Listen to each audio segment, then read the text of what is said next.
ဆုံးမင်္ဂလာပါယနေ့အတွက်မြန်မာသတင်းနှင့်နိုင်ငံတကာစိတ်ဝင်စားစရာသတင်းများကိုမပုဒ်စုစည်းတင်ဆက်ထားတာပါမင်္ဂလာပါမျိုးတို့ရေကျွန်မမပုဒ်မဟာသေးပါရှင်ရွေးကောက်ပွဲပြီးလို့နိုင်ငံရေးအခင်းကျင်းတဲ့မှာပထမဆုံးရင်ဆိုင်ရမယ့်နိုင်ငံတကာဖိအားကဘာဖြစ်မလဲအဲ့ဒီနိုင်ငံတကာဖိအားကိုကျမတို့ဘယ်လိုရင်ဆိုင်ကျော်လွှားကြမလဲမိမိတို့ရဲ့ထင်မြင်ယူဆချက်တွေကိုခွင့်မဲ့မှာရေးခဲ့ပေးလို့ရပါတယ်ကျမရဲ့အမြင်ကတော့ပထမဆုံးရင်ဆိုင်ရမယ့်နိုင်ငံတကာဖိအားသည်မင်္ဂလာတိဒုက္ခတဲ့စကန်ကိုထွက်ပြေးသွားသောဘင်္ဂလီများအားလုံခြုံပြီးဂုဏ်သိက္ခာရှိနေရပြန်လာရေးဆိုပြီးတော့ပြန်ခေါ်ရမယ့်ကိစ္စလို့ထင်ပါတယ်နိုင်ငံတကာဖိအားဆိုတာကြောက်လေ6လေအိုးတစေးကြောက်တဲ့ရင်ဖဲ6တောင်မို့ဟန်ကိုပို့တော့လိုပါတယ်ကိုအားစားပြီးတော့အသေးအတန်ကြောက်ပြနေရင်တော့နိုင်ငံတော်နဲ့ပြည်သူအတွက်ဆိုးကျိုးပဲဖြစ်လိမ့်မယ်ထို့သဖြင့်ငញ្ញိုဘယ်ဆုရှင်ဆိုတဲ့ဒေါအောင်ဆန်းစုကြည်ဆိုတာလက်ထက်နိုင်ငံတကာဖိအားကိုတင်လောက်အောင်ကြောက်တယ်ကြောက်လို့လည်းပဲကိုဖီအာနန်ကော်မရှင်ရဲ့အစီရင်ခံစာကကျမတို့မြန်မာနိုင်ငံရဲ့လက်ညှိုးမြေပုံကြီးပါဆိုပြီးတော့ကြောက်ထူးထုံပြီးပြောခဲ့ရတဲ့အထိဖြစ်ခဲ့တယ်အဲ့ဒီလိုနိုင်ငံတကာဖိအားကိုကြောက်ပြတော့သူကိုယ်တိုင်ရလေသူ့ကိုနိုင်ငံတကာကပေးရထားတဲ့စုတစိတ်တွေရုပ်သိမ်းခံလိုက်ရတယ်ရှင်တို့သိပြီးသားကိစ္စနော်ဒေါအောင်ဆန်းစုကြည်ကိုနိုင်ငံတကာကပေးရထားတဲ့စုတစိတ်တွေတစ်ခုပြီးတစ်ခုဇက်တိုက်ဆိုသူပြန်ပြီးအသိမ်းခံလိုက်ရတာရှိသလို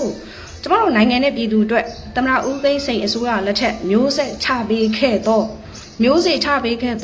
မြန်မာနဲ့ဥရောပသမဂ္ဂအကျိုးတူရင်းနှီးမြှုပ်နှံမှုသဘောတူစာချုပ်ကြီးဆိုင်းငံ့ခံလိုက်ရတယ်ရုပ်သိမ်းခံလိုက်ရတယ်အဲ့ဒီလိုပဲကမ္ဘာဘဏ်ကနေပြီးတော့ဝဘဏ်ကနေပြီးတော့ကျမတို့မြန်မာနိုင်ငံကိုအမေရိကန်ဒေါ်လာတန်း200ချီးပေးမဲ့ကိစ္စလည်းပဲထုတ်ပေးမဲ့ကိစ္စလည်းပဲဆိုင်းငံ့ခံလိုက်ရတယ်ကျမတို့မြန်မာပြည်သူတွေအားလုံးရဲ့ထမင်းအိုးကြီးရိုက်ခွဲခံလိုက်ရတယ်နော်သူတပင် EU ကနေပြီးတော့ကျမတို့မြန်မာနိုင်ငံအတွက်နော်မြန်မာပြည်သူတွေအတွက်စီးပွားရေးဒီတောင်သူတွေရဲ့ရင်းနှီးမြှုပ်နှံမှုအပိုင်းမှာလစဉ်ထောက်ပံ့ပေးတာရှိတယ်လို့ပညာရေးပိုင်းမှာလည်းလစဉ်ထောက်ပံ့ပေးတာရှိတယ်အဲ့ဒီထောက်ပံ့ငွေတွေအကုန်လုံးလည်းပဲဆိုင်းငံ့ခံရရတယ်ဆိုတော့နိုင်ငံတကာဖိအားဆိုတာကြောက်တဲ့ရင်တော့ဟန်ကိုဖို့လိုတယ်အရင်ကြောက်ပြတဲ့အခါမှာအဲ့ဒီလိုဖိအားတက်ရောက်မှုရှိတယ်ဆိုတော့လက်ရှိအစိုးရလက်ထက်မှာကျမတို့ရွေးကောက်ပွဲကနေအစိုးရတက်ပေါ်လာတဲ့အခါမှာလည်းဘင်္ဂလီတူကိုဘယ်ရွေးဘယ်ပုံဘယ်သုံးဘယ်နည်းနဲ့ဒီရက်ပြန်ခေါ်မလဲဆိုတာကအကြီးမားဆုံးဖိအားတည်းရဖြစ်လိမ့်မယ်ပထမဆုံးရင်ဆိုင်ရမယ်ဖိအားလို့မြင်ပါတယ်ဒီနေရာမှာဘင်္ဂလီတွေကိုရခိုင်ပြည်နယ်ထဲပြန်ခေါ်တဲ့အခါမှာနိုင်ငံရေးသမားဆိုသူတွေသတင်းမီဒီယာဆိုတဲ့လူတွေစာရေးဆရာဆိုတဲ့ community အထူးသဖြင့် VOA ကဦးကျော်စန်းနာတို့ဦးတင်မောင်တန်းတို့ခေါင်းဖြူဆွဲကြိုးတွေနော်မီဒီယာအရေးခုံးမျက်နှာဖုံးဆွတ်ထားတဲ့ community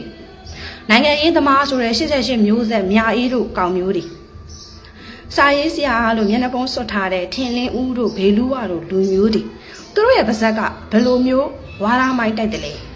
ရခိုင်ပြည်ဘူးတိတောင်မောင်းတော်ကဘင်္ဂလီတွေကဘင်္ဂလားဒေ့ရှ်နဲ့သွားပြီးပေါင်းတော့မယ်ဆိုတာမျိုးသားရေးအစွန်းရောက်တဲ့လူတွေကလူမျိုးရေးအစွန်းရောက်တဲ့လူတွေကဆွဆွဲပြောဆိုတာဒါဖြစ်ပါရဲ့လို့သူတို့အဲ့လိုတလေတန်းနဲ့ထွက်ကြတယ်အမေတကယ်တော့ကျမတို့မျိုးသားရေးဝါဒီတွေကဆွဆွဲပြောဆိုတာမဟုတ်ဘဲနဲ့အချက်လက်နဲ့ပြောတာရှင်တို့လည်းဒီချိန်လုံးအားကိုးပြီးအဖေခေါ်နေတဲ့အမေရိကန်ရဲ့ Pacific ရေးရာအမတ်ရုရှားမန်းက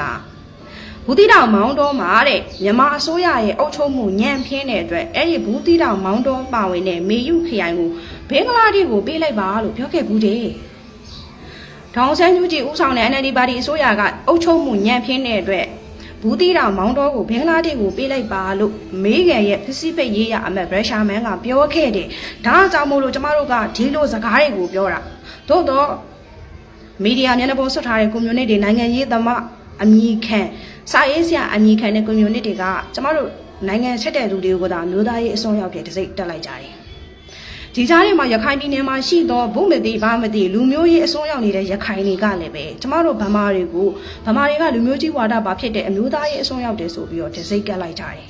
တကယ်လို့ဒီပြည်တွင်းရေးကိုရခိုင်နဲ့ဗမာနဲ့ရင်ချင်းကကြောချင်းအပ်ပြီးဆောင်ရွက်မယ်ဖြည့်ရှင်းမယ်ဆိုရင်အခုလောက်ထိကျေပြန့်စရာဘာကြောင့်မှမရှိဘူးနော်အခုလက်ရှိရခိုင်မှာဆိုရင်အေးကဘယ်လိုမျိုးကြိုးပမ်းနိုင်တာဘယ်လိုဆောင်ရွက်နိုင်တာမသိရင်အေးကအခုမှချပြီးတော့သူတို့တိုက်ခိုက်တာအခုပဲသူတို့ရဲ့ရခိုင်နိုင်ငံတော်ကြီးအဖရခိုင်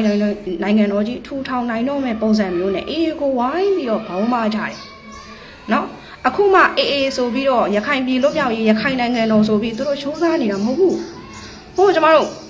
နော်ကျွန်တော်မြန်မာပြည်လွတ်လပ်ရေးရပြီးပြီးချင်းမှာကျွန်မအမြဲတမ်းပြောတဲ့စကားရှိတယ်ဗမာပြည်ကွန်မြူနစ်ပါတီဘာကပါတီတော့ခိုတဲ့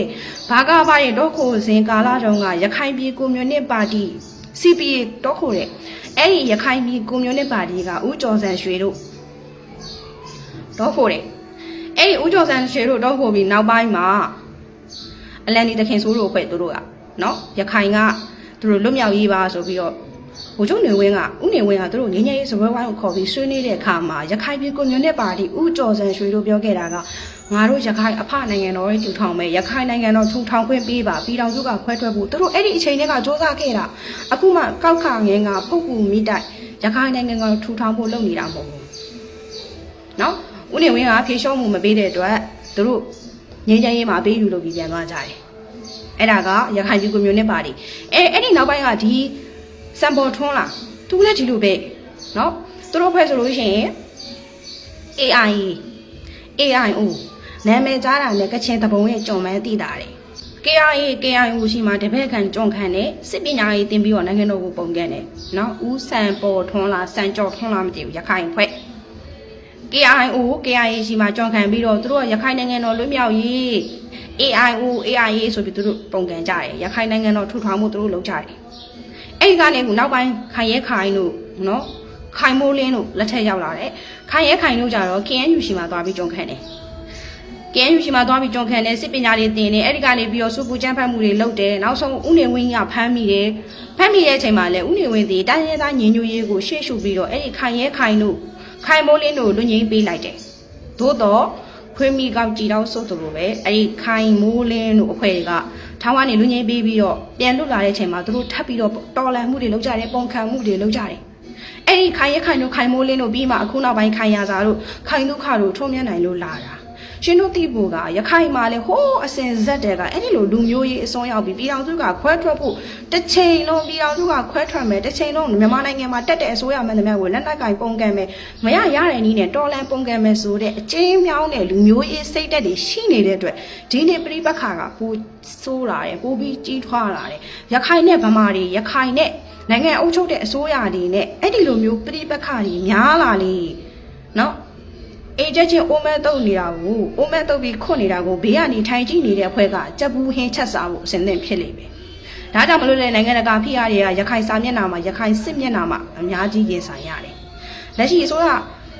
အစ်စ်နော်ရွေးကောက်ပွဲကနေအစိုးရအစ်စ်တည်းရပေါ်ထွက်လာရင်လည်းပဲဘင်္ဂလားဒေ့ရှ်ရောက်ဘင်္ဂလီတွေကိုဘယ်လိုမျိုးပြန်ခေါ်မလဲဆိုတာကအကြီးမားဆုံးသောရင်ဆိုင်ရမယ့်နိုင်ငံတကာဖိအားလို့မြင်ပါတယ်။လက်ရှိချိန်ထိကျမတို့နိုင်ငံတော်အစိုးရဘက်ကနေပြီးတော့တနေ့ကိုလူ300နှုန်းနဲ့တစ်ပတ်ကို1500တစ်ပတ်ကို9ရက်လူ1500ပြန်ခေါ်မဲ့အစီအစဉ်ပြန်ခေါ်တဲ့အခါမှာလည်းဦးနေဝင်းရဲ့မဟာမြောင်မြင်ကြီးမားစွာရေးဆွဲပေးခဲ့တော့1980တဲ့နိုင်ငံသားဥပဒေနဲ့စစ်စစ်လက်ခံရွေးချယ်ဖို့ဆောင်ရွက်ထားပါတယ်နော်ဆိုတော့ကကျမတို့မြန်မာပြည်သူတွေဒီချိန်မှာစီးလုံးရမယ့်အချိန်ဖြစ်ပြီးညီညွတ်ရမယ့်အချိန်ဖြစ်ပြီးရခိုင်နိုင်ငံတော်ကြီးထီထောင်မယ်ပြည်ထောင်စုကနေခွဲထွက်မယ်ဆိုတဲ့ခင်ဗျားတို့ရဲ့မအောင်မြင်တဲ့အကြံတွေဆုံးလုပ်ပြီးတော့ပြည်ထောင်စုသမ္မတမြန်မာနိုင်ငံတော်မှာပြည်ထောင်စုသားချင်းချင်းစီးလုံးညီညွတ်စွာနဲ့ငါတို့ပြည်တွင်းရေးကိုငါတို့ပြည်တွင်းမှာပဲရေဆိုင်ကြမယ်ဖြည့်ရှင်းကြမယ်ဆိုတဲ့စိတ်တက်တွေမွေးလို့ကျမတို့ပြည်သူတွေရဲ့စီးလုံးညီညွတ်ခြင်းနဲ့သာ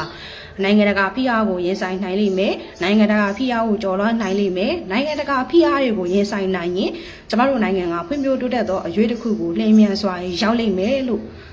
ထင်မြင်ယူဆပါတယ်ဒါကကျမမကုတုမဟာသေးတယောက်တည်းရဲ့ထင်မြင်ယူဆချက်ဖြစ်တဲ့အတွက်